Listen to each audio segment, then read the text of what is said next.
50 मशीनें मांगी ना सिर्फ, कितनी ज्यादा डर लग गया। अब एक एक को जाके दिखा रहे हैं झूठ अपना कि नहीं नहीं ईवीएम की मशीनें ठीक होती हैं। पहले कहते थे मशीन देखने ही नहीं देंगे, बड़ी बड़ी पॉलिटिकल पार्टीज को मशीन देखने के लिए नहीं दी इन्होंने। अब एक एक गांव में जाके, एक एक गली में जाके क्यों दिखा रहे हैं? क्योंकि हमने इन्हें बेनकाब कर दिया। और ये बात जानते हैं जब अंबेडकरवादी खड़े होते हैं, वैसे नहीं डर रहे हैं ये। जब अंबेडकरवादियों ने कमर कस ली है, अब मुकाबला होगा, चाहे पुलिस लाए, चाहे ये अपने आरएसएस के गुंडे लाएं, मुकाबला होगा। ईवीएम से चुनाव नहीं होने देंगे, किसी हालत में नहीं होने देंगे, किसी कीमत पे नहीं होने देंगे। जिसकी जो ताकत है लगा। सभी को जय भीम, जय भारत, जय संविधान। देखिए, मैं एक बात बार बार ये कहता आया हूं और कह रहा हूं अभी भी, हम लोग बहुजन जो हैं, हम लोगों ने ज्ञान बहुत प्राप्त कर लिया है, हमारे सारी चीजें समझ में आ चुकी हैं। किसी को भी कोई शक और शुबे की गुंजाइश अब इसमें है ही नहीं कि जब तक ये आरएसएस और बीजेपी की सरकार रहेगी, अभी तो डायरेक्टली है या इनडायरेक्टली भी कभी भी रहेगी आरएसएस की कोई भी सरकार, तब तक बाबा साहब डॉक्टर भीमराव अंबेडकर, हमारे अन्य महापुरुषों ने जो भारत की कल्पना की थी, जो अशोक का भारत था, वो कभी पूरा हो ही नहीं सकता। एक बात हम सब ने समझ ली, और इन लोगों को हटाने का तरीका भी हमने समझ लिया है कि हम लोग 90% हैं, 88% हैं, वोट देंगे, इनको हटा देंगे। और वोट देने से, क्योंकि 5 साल में इलेक्शन आता है, वोट देके भी ना हटा पाए तो हम भारत के संविधान की जो जो प्रावधान है, जो कानून बने हैं, जो बाबा साहब डॉक्टर भीमराव अंबेडकर ने इतनी लड़ाई करके हमारे लिए एक अच्छा संविधान बनाया था, उस पर अपनी संख्या, अपनी ईमानदारी, अपने संघर्ष के बल पे न्याय प्राप्त कर लेंगे, ये भी हमने जान लिया। तो अब आरएसएस और बीजेपी के लोग क्या करें, उसका एक एग्जाम्पल अभी कल आया है, उससे पहले भी एग्जाम्पल चल रहे हैं बहुत। कल वाला एग्जाम्पल मैं अभी बताता हूं, लेकिन जो सबसे बड़ा मुद्दे 2 चल रहे हैं इस वक्त देश में। तो ये जो हम सेमिनार्स करते हैं, मैं बार बार इस बात को बोल रहा हूं, जितने लोग हम सेमिनार्स में आते हैं, सड़क पे संघर्ष करने के लिए उतरे हैं उतने लोग। और दूसरा, जो भी आरएसएस और बीजेपी की मानसिकता का व्यक्ति है, जो भी, उससे बात करना बंद कर दें। पहला जो आपको रास्ता में बता, बात ही करना बंद कर दें। उनसे हमारा सिर्फ एक रिश्ता है, उनको जेल भिजवाने का, क्योंकि उन्होंने देश लूट के खा लिया है। पिछले 10 सालों में देश को लूट लिया, एक एक आदमी के घर से अनाज छीन लिया और 5 किलो अनाज के लिए मोहताज बना दिया। हम लोग जो दुनिया और देशवासियों को अनाज खिलाने वाले लोग थे, आज 5 किलो अनाज के लिए मोहताज बना दिया। यह है। तो पहला काम हमें जो करना है वो है बात करना बंद कर दो। और एक एक आदमी, अगर एक एक आरएसएस के कार्यकर्ता, पन्ना प्रमुखों के खिलाफ कार्रवाई अगर लिखित में पुलिस में करनी शुरू कर दे कि कल तो ये स्कूटर पे घूमते थे, आज मर्सिडीज में कैसे, कल तक झोपड़ी भी नहीं थी, आज ये महल कैसे, ये काम शुरू करें हम सबसे पहले। तो प्रैक्टिकल काम करने का वक्त आ गया। दूसरा, जहां कहीं भी आंदोलन हो रहा है, हमारे किसी भी बहुजन का कोई भी आंदोलन हो रहा है, उसमें जाना शुरू करें, आप टाइम देना शुरू करें। अगर आपको अपनी घरों की और परिवारों की रक्षा करनी है, वरना घर में से निकाल निकाल कर मारेंगे ये लोग, अगर 2024 का इलेक्शन हम लोग नहीं ठीक करते हैं। उन लोगों को यह पता लग गया, आरएसएस और बीजेपी के लोगों को, और बहुत अच्छे से पता है, हम अब किसी बहकावे में आने वाले नहीं हैं। कोई मुद्दा ले आए, बालाकोट, पुलवामा, ये वो कुछ भी, उससे बेवकूफ बनने वाले नहीं है लोग, बिल्कुल बेवकूफ नहीं बनेंगे और कोई भी वोट नहीं देगा इन्हें। तो इन्होंने ईवीएम का जरिया चुन रखा है। ईवीएम, आप वोट किसे भी दें, सरकार अगर नरेंद्र मोदी साहब की बनेगी तो फिर क्या करोगे आप? भाई वोट देके ही तो सत्ता परिवर्तन कर सकते हो आप। पूरी तरीके से अगर अंबेडकरवादी सरकारें नहीं आती तो जैसी भी थोड़ी बहुत अंबेडकरवादी सरकारें आती हैं वही तो बना सकते हो आप। अब वो करने का भी तरीका छीन लिया। तो पहला मुद्दा तो ये है, समझ लो आप लोग ध्यान से। पहला मुद्दा है ईवीएम। इस वक्त ईवीएम के लिए जहां जहां भी आंदोलन हो रहा है वहां भारी संख्या में जाके ईवीएम का विरोध करें। हम लोगों ने जो ईवीएम हटाओ संयुक्त मोर्चा ने जो प्रोग्राम दिया है, और अभी 31 तारीख को बामसेफ की एक बहुत बड़ी कॉल है जंतर मंतर पे। आप सभी लोगों को, और आप सब लोगों को नहीं, अपने साथ कम से कम 10-10, 20-20 लोग लेके, आप सब जागरूक लोग हो। 31 तारीख को पहले सबसे पहला काम, 31 तारीख को बामसेफ ने जो कॉल दी है ईवीएम हटाने के लिए, उसमें सबको जाना है। हम सब लोग जा रहे हैं, हम सब लोग पूरी ताकत से जा रहे हैं। मैं सब लोगों से आह्वान करता हूं कि 31 तारीख के प्रोग्राम को ऐतिहासिक प्रोग्राम बना के इलेक्शन कमीशन को मजबूर करना है कि पेपर बैलेट से ही चुनाव होगा, ईवीएम से नहीं होने देंगे हम।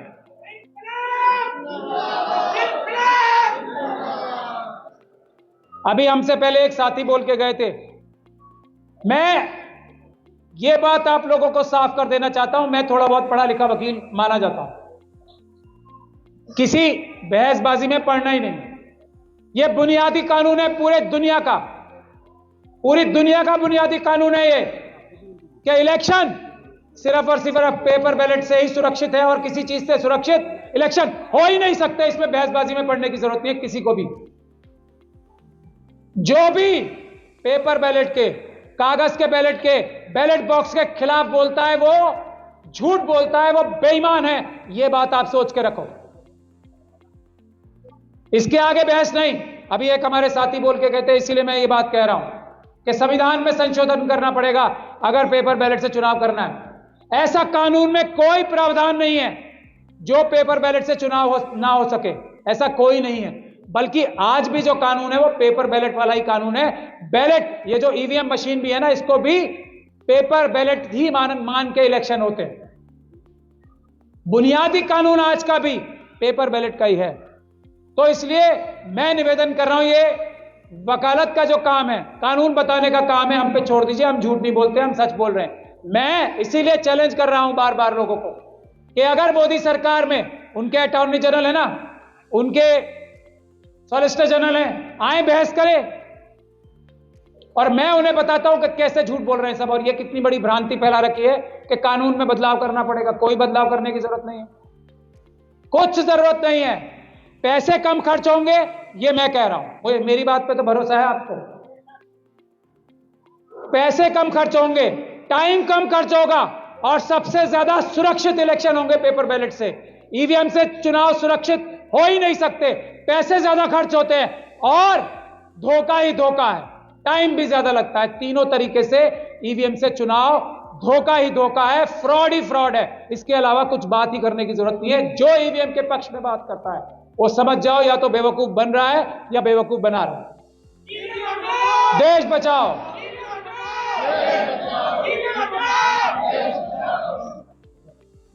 तो 31 तारीख को, और हम लोगों का आह्वान है, एक एक व्यक्ति भी जो कहीं भी ईवीएम का सेंटर है ना, जैसे रिटर्निंग ऑफिसर, अभी देश में 543 बनेंगे लोकसभा का चुनाव कराने के लिए। एक एक ऑफिस के बाहर हमें हजारों की संख्या में बैठना है, जैसे सीएनआरसी के प्रोटेस्ट में किसान आंदोलन में बैठे थे। हमें इस तरह का देश में माहौल बनाना है, जैसे SC/ST एक्ट जब हटाया था 2018 में अप्रैल 2 को, वो माहौल देश में क्रिएट करना है। जब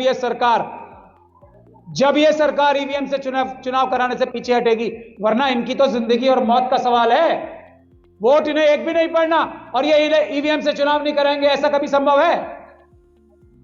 समझ लो बात, और किसी तरीके से नहीं मानने के, दुनिया भर के झूठ बोलेंगे। अब इलेक्शन कमीशन को सड़कों पे उतार दिया।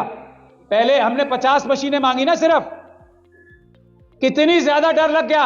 अब एक एक को जाके दिखा रहे हैं झूठ अपना कि नहीं नहीं ईवीएम की मशीनें ठीक होती हैं। पहले कहते थे मशीन देखने ही नहीं देंगे। बड़ी बड़ी पॉलिटिकल पार्टीज को मशीन देखने के लिए नहीं दी इन्होंने, अब एक एक गांव में जाके, एक एक गली में जाके क्यों दिखा रहे हैं? क्योंकि हमने इन्हें बेनकाब कर दिया। और ये बात जानते हैं जब अंबेडकरवादी खड़े होते हैं,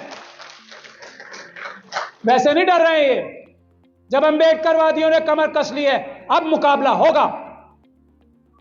चाहे ये पुलिस लाए, चाहे ये अपने आरएसएस के गुंडे लाएं, मुकाबला होगा। ईवीएम से चुनाव नहीं होने देंगे, किसी हालत में नहीं होने देंगे, किसी कीमत पे नहीं होने देंगे। जिसकी जो ताकत है लगा ले। देश बचाओ।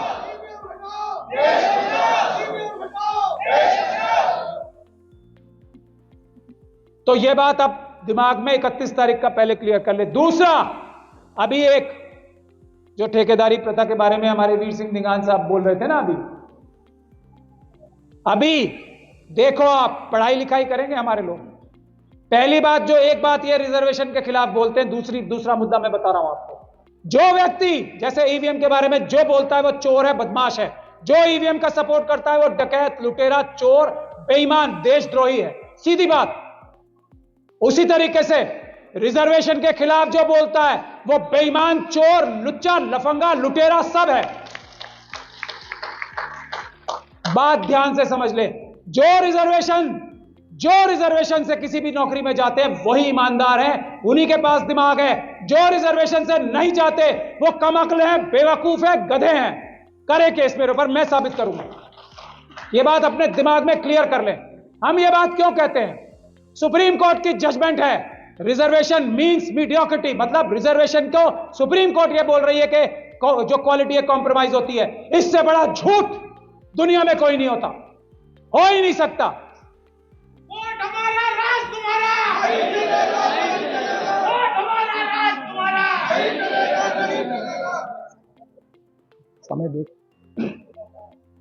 समय देखूं या थोड़ी देर और बोलूं? आप बताओ।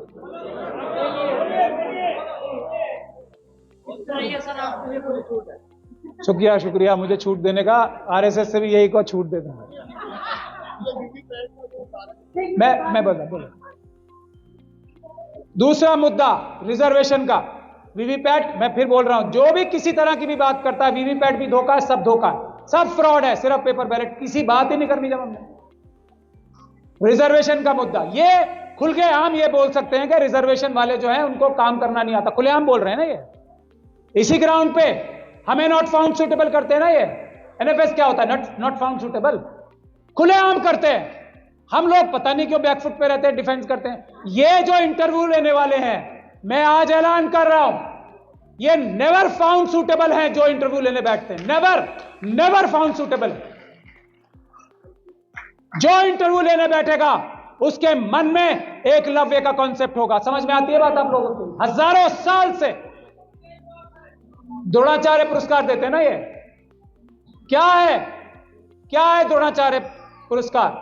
क्या है कॉन्सेप्ट द्रोणाचार्य साहब का? एकलव्य का कॉन्सेप्ट है ना। और उसको अपना द्रोणाचार्य पुरस्कार उसको देते हैं जिसको ये टीचर मानते हैं। सही बात है ना। और कुछ चाहिए सबूत, और कुछ सबूत भी चाहिए। जो आइडल है वो एकलव्य का कॉन्सेप्ट है। फिर भी एकलव्य को यह बताना पड़ेगा कि मैं सबसे बड़ा धनुर्धर मैं ही हूं, यह बताना पड़ेगा। अगर एकलव्य है तो वो सबसे अच्छा है। खत्म बात। इसके आगे बहस करना बेवकूफी का काम है। ये लोग कभी अक्लमंद हो ही नहीं सकते, मेहनती हो नहीं सकते, ये ईमानदार हो नहीं सकते, बाय डिफॉल्ट नहीं हो सकते। हां, अच्छे बुरे लोग कहीं भी किसी भी कम्युनिटी में होते हैं। अंबेडकरवादियों में भी कई बेईमान हो सकते हैं, कम होते हैं, और उधर भी हो सकते हैं, वहां ज्यादा होते हैं। यह बात जब तक आप मान के नहीं चलोगे, जब तक कुछ नहीं होगा। तो दूसरा एक आंदोलन चल रहा है देश में, जिसके लिए अभी यूजीसी ने, हम लोगों ने पकड़ लिया ना, अंबेडकरवादियों ने तो फौरन बैकफुट पे चले गए। वरना क्या कह रहे थे कि हमारे जो पढ़ लिख के डॉक्टर रितु जैसे टीचर, रोहित वेमुला जैसे टॉपर, जो पढ़ लिख के सबसे आगे जाएंगे, एकलव्य बनेंगे, उनको क्या कहेंगे? नॉट फाउंड सूटेबल, और बाहर कर देंगे कान पकड़ के। ये यूजीसी कर रहा था। ये अपराध है, हम इसके खिलाफ एफआईआर कराने जा रहे हैं। डॉक्टर बात हो गई है, ये यूजीसी के चेयरमैन के खिलाफ हम एफआईआर कराने जा रहे हैं। ये कैसे निकाला ऑर्डर? कैसे निकाला ये ऑर्डर? तो दूसरा बड़ा आंदोलन इस वक्त चल रहा है देश में यूनिवर्सिटीज में। यूनिवर्सिटीज में आंदोलन खड़े होते हैं किसी भी देश के, तो ईवीएम का और जो ये यूनिवर्सिटी का डॉक्टर ऋतु का आंदोलन चल रहा है 6 तारीख का है, उसमें हजारों नहीं लाखों की संख्या में आए। ईवीएम के लिए भी 31 तारीख को और 6 तारीख को दिल्ली यूनिवर्सिटी गेट नंबर 4 पे, दिल्ली यूनिवर्सिटी गेट नंबर 4 सुबह 10 बजे और 31 तारीख को जंतर मंतर। यह हमारा रास्ता है, इसके अलावा सब मिथ्या है। और की ईवीएम के खिलाफ हर रिटर्निंग ऑफिसर के ऑफिस के बाहर और जहां जहां इनके पेपर बैलेट्स नहीं, ये ईवीएम की मशीन है, जहां जहां जिस वेयर हाउस में है उसके बाहर परमानेंट प्रोटेस्ट लगाने की जिम्मेदारी जो लेता है, इस वक्त सबसे बड़ा अंबेडकरवादी वही है, इस वक्त सबसे बड़ा संविधानवादी, इस वक्त सबसे बड़ा देशभक्त वही है जो इन 2 कामों में हमारा साथ देता है, जो इन 2 कामों में आगे बढ़ के लड़ाई करने को तैयार। बस मेरा टाइम पूरा हो गया, मैडम भी बार बार खड़ी हैं पीछे। मेरी यही 2 गुजारिश है, बहसबाजी बंद, भाषणबाजी बंद, सड़क पे उतर के खून पसीना बहाने के लिए हम लोगों को तैयार होना है। हमारे सारे प्रोटेस्ट कानूनी होते हैं, हमारे सारे प्रोटेस्ट पीसफुल होते हैं। हमारे ऊपर दिल्ली यूनिवर्सिटी में लाठीचार्ज भी हुआ, भानु जी और हम